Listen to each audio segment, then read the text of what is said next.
My name's Brad. I have 4 kids and a wife. My firstborn, which is my wife's secondborn, has a disorder called phenylketonuria, or PKU for short. So what that means is he cannot digest protein. So he can't eat meat, dairy, nuts, legumes, diet products, artificial sweeteners or eggs. He is currently diagnosed with ADHD, but we believe there's something extra there. He's turning 13 this year. My next born is my son Lachlan. He has cerebral palsy and epilepsy, and he turns 12 this year. So the boys are 13 months apart. And I also have a daughter that's turning 10 this year and an 18-year-old as well, from my wife's prior relationship. Lockie's 11 at the moment. So I've been home for 11 years. The day Lachlan got diagnosed with cerebral palsy and epilepsy was the day I quit work and became a stay-at-home carer, because Blake's PKU, you have to constantly record what he's eating and whatever is going in his mouth, you actually have to take note of it and work out how much protein he's digested for the day. He can only tolerate at the moment 9 grams of natural protein a day. Back when I quit work, it was 3 grams. So it's been a big learning curve. I actually find the PKU harder than the cerebral palsy and epilepsy, because the cerebral palsy is physical. It's always there. Whereas the food side of it, you've got to be so vigilant. You've got to be on top of whatever he's eating, whatever he's putting into his mouth, because once his levels are incorrect, it affects his brain development, which if you don't stay on the strict diet can cause severe brain retardation. So it's a very challenging diet, that one. And then Lachlan with his cerebral palsy, all the physical physios and stuff like that. So it's certainly a handful. It was a big change for me. I was brought up in a blue collar, work your ass off for your money. So that was a big change for me. And just going from having X amount of dollars to halving that and going, wow, we've got to make every dollar work for us. See, we were living in Cairns, far north Queensland, when Lachlan was born, 32 weeks, so 8 weeks early. He was in special care nursery that whole 8 weeks until he was strong enough to be discharged. When he was discharged, within a month, we moved from Cairns to Rockhampton for work for me. We stuck to ourselves, and I'd gotten a job down there. And then that was November, we moved there. April the next year, my son Lachlan was diagnosed with cerebral palsy. So my life changed then massively. We then got linked in with all the disability services, and they said, look, really for Lachlan and for Blake, you need to be in Brisbane. So they organised Sisters of Mercy to donate some money, and they relocated us down here to Brisbane.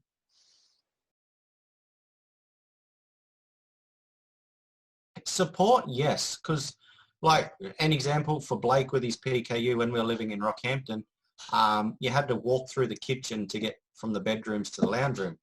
And toddlers being toddlers and terrors, he woke up early and he got into the fridge and ate a raw sausage. Now, one raw sausage they estimate is about 12 grams of protein. And when he's on 3 grams of protein a day, I rang the Rockhampton hospital. They're like, oh, we'll have to ring Brisbane and find out for you. I'm like, don't worry, I'll do it myself. Lachlan needed operations when he was first diagnosed. He's had muscle lengthening. He was born with a hypospadias, which is a penis deformity. So it was twisted and a 90-degree bend on it. So they had to correct that. And the disability organisation up there just said, look, you need to be down there because you'll be travelling monthly to start with, and it'll get better, but you'll be travelling to Brisbane monthly. So there's probably no point you living here. So as soon as everything was organised, we took it and ran, and we came down here to Brisbane, and it's something I thought I'd never do. Living in the far north, being a far north Queenslander, I said I'd never move to Brisbane. I'm not technically in Brisbane. We're at 40 minutes north of Brisbane, but I'd never go back. It's once you get here and you get used to everything, there's so much to do down here. Whereas where we were from, you didn't have that much to really do.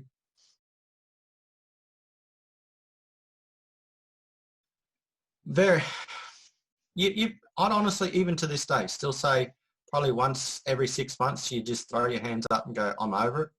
And like this COVID-19, no schooling or homeschooling was a big test, and we actually come through it pretty well, which surprised my wife and I.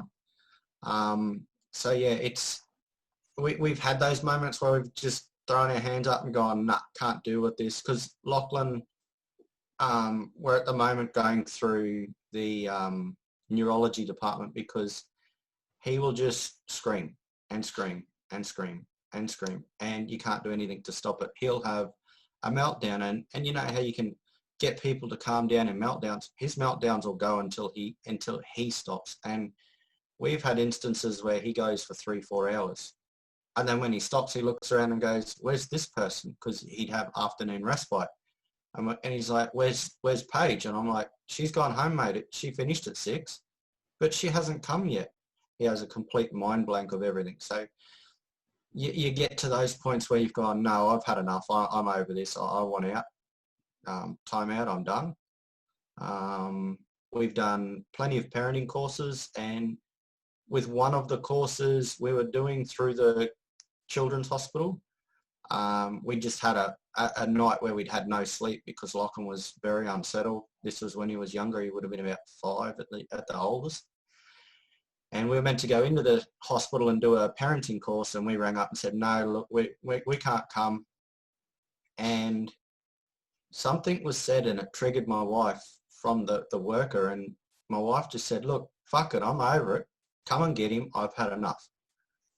And we had child services called and all of those crazy things, and they came in and they were wonderful. They said no one could do what we're doing and do it any better. So and when I actually went back to the course, and I pulled the lady aside and I said, look, do you ever get sick of your job? And she's like, yeah. I said, so this is our job. This is what we do, but we do it 24/7. We don't knock off at 5 o'clock, go home and have a few drinks. We're in it all the time. So when you've had enough, you've had enough. You just say, nah, I'm out. I want to put my hands up and have a break. And when I explained that to her, she goes, I can see what you're saying now. I understand. It probably is very challenging for you. And I was, yes, it is.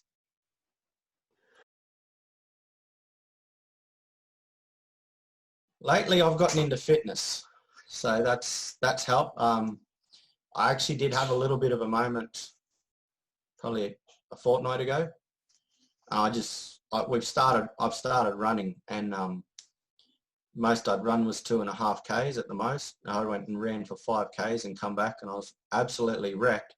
But I felt good because I'd done something different. That's the easiest thing you can do, is force yourself to do something positive, and it will pick you up, because you'll then go, oh, look what I just did. I just ran 5 Ks. It took me 26 minutes, and I was like, holy cow, look what I've just done.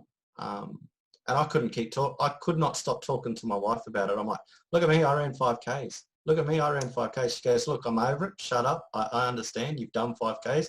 Well done. And I'm like, but you don't understand. This has made me happy. This has changed my vibration, if that's what you'd like to call it, and made me happy about what we're doing. My wife's a life coach and a women's empowerment intervention consultant. She met Ronnie through a business organisation, and so my wife's changed a lot of my mentality over a few things, and I've always tried to be a positive person. My wife's written a book. It's about how bad her life was when she was a child, because she comes from domestic violence, drug and alcohol abuse, read that with the eldest's father, and then started dating me, and then I started pushing her to make herself a better person and look down this alley, and yeah, she's just run with it. So she'll bounce a lot of stuff. She's a reader. She loves reading books, and learning about the mind and all of that. She's an NLP practitioner. So she was learning all this stuff, and she'll just bounce stuff off me. And even though I'm not fully paying attention, it must sink in, because I'll change my mentality and think about what I'm doing. Ronnie then started the Carers Foundation, and we were at the launch that day. She invited us because we knew of Ronnie's story, she knew of our story, and yeah, she rang us up and said, look, we're having a launch, would you like to come?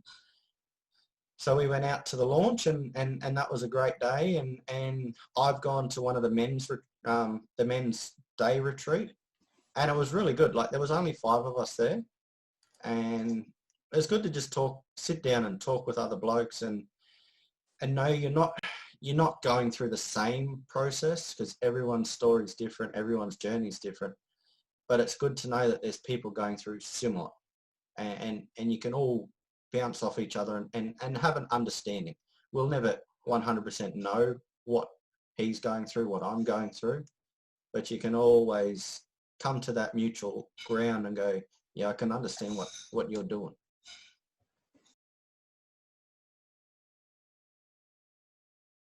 Right now I'm in a positive environment, positive mood, so I can just say, like, at the end of the day, the sun goes down, tomorrow it comes back up. You've got to remember, at the end of the day, it just keeps going, but so does what you're going through. It will get easier, it will get better.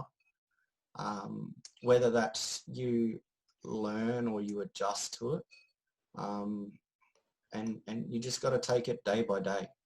You got to try and find the good in everything you're going through. You got to find that one little positive and cling to that, because unfortunately negatives outweigh the positives quite easily. So you got to find the positives in your day, and focus on that. Don't focus on what's bad, what's going wrong, what's bringing you down.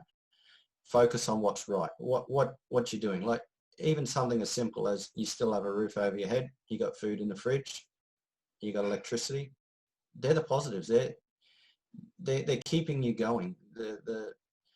When all of that changes, that's when there is the issue. But I've always tried to just remember, at the end of the day, I got a roof over my head, got food in my belly, got the electricity, got internet for the kids to keep them quiet and happy. There's not much more you need in life, really.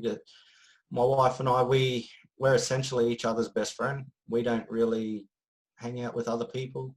When Lachlan was diagnosed, we lost a lot of friends, because he's very, as I said at the start, he's very physical, but he's a lot of hands-on. Like, we can't go to the park with friends and just sit down and talk. They expect us to sit down and talk, but we got a kid in a wheelchair. He can't get up and run and go and do stuff.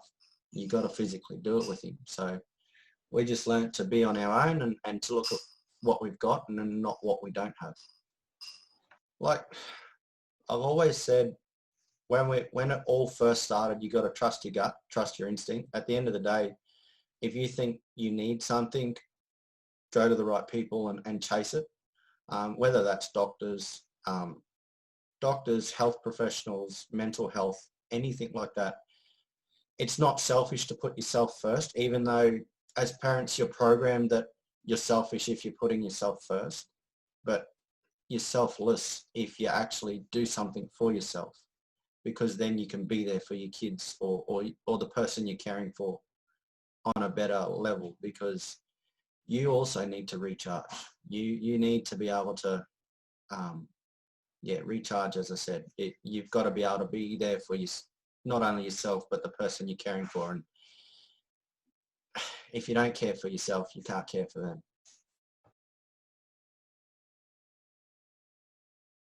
I'll be honest, yeah, you do. You feel isolated, you feel left out of things, but as I said, you got to look at the positives. I've done some stuff that I never would have done if I didn't have my kids that I've got. Been in helicopters. I've been to America twice because we won therapy over there. You got to look at the good things. Kids went back to school. No, honestly, grateful that the kids are going back to school. Grateful that we're in the situation that all of our kids stayed healthy and that they were able to go back to school, and all of this COVID-19 stuff starting to pass.